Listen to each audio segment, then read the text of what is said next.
Selamat malam Bapak dan Ibu serta saudara-saudari yang terkasih. Perkenalkan, saya Frater Nando dari Tahun Orientasi Rohani Keuskupan Agung Jakarta. Melanjutkan renungan kemarin dari Frater Petrus tentang Ia Memilikinya.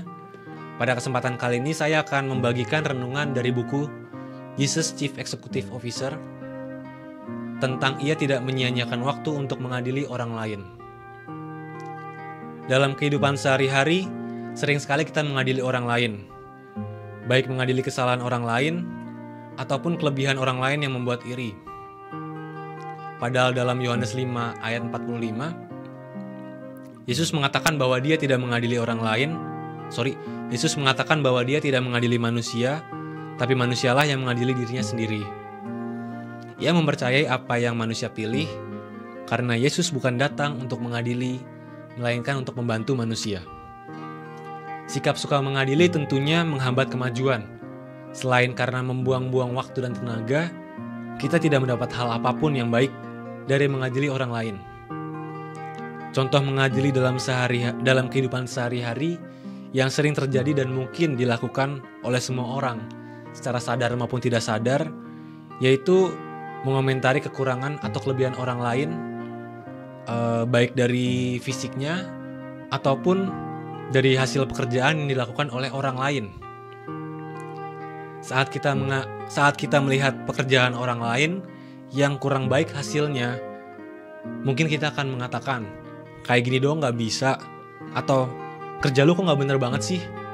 Atau saat kita melihat orang lain yang kesulitan mengambil barang dari tempat yang tinggi, dan kita tergerak untuk membantu tapi dalam keadaan kondisi hati yang kurang baik, mungkin kita akan secara tidak sadar mengatakan, gini aja gak bisa, gini aja gak nyampe. Hal itu akan hanya memberikan efek negatif jika diungkapkan.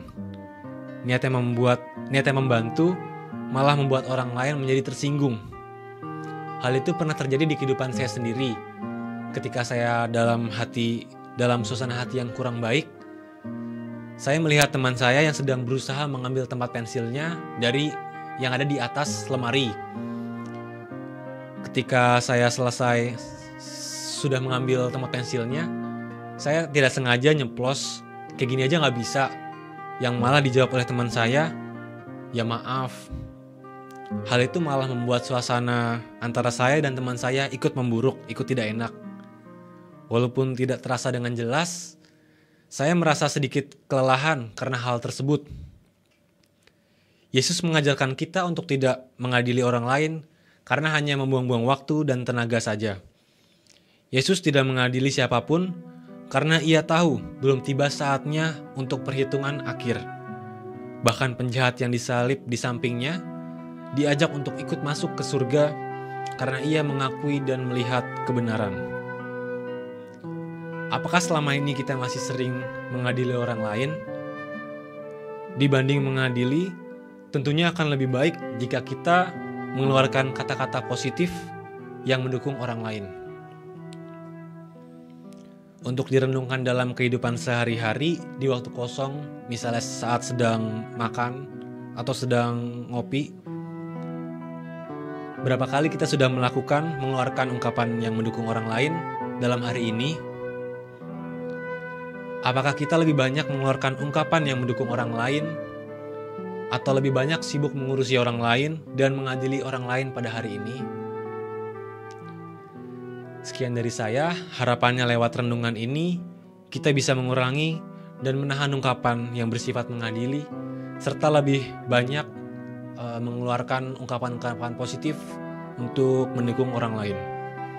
Sekarang mari kita tutup renungan ini dengan doa. Dalam nama Bapa dan Putra dan Roh Kudus, amin. Bapa kami yang ada di surga, terima kasih atas hari ini, dari pagi hingga sore hari ini.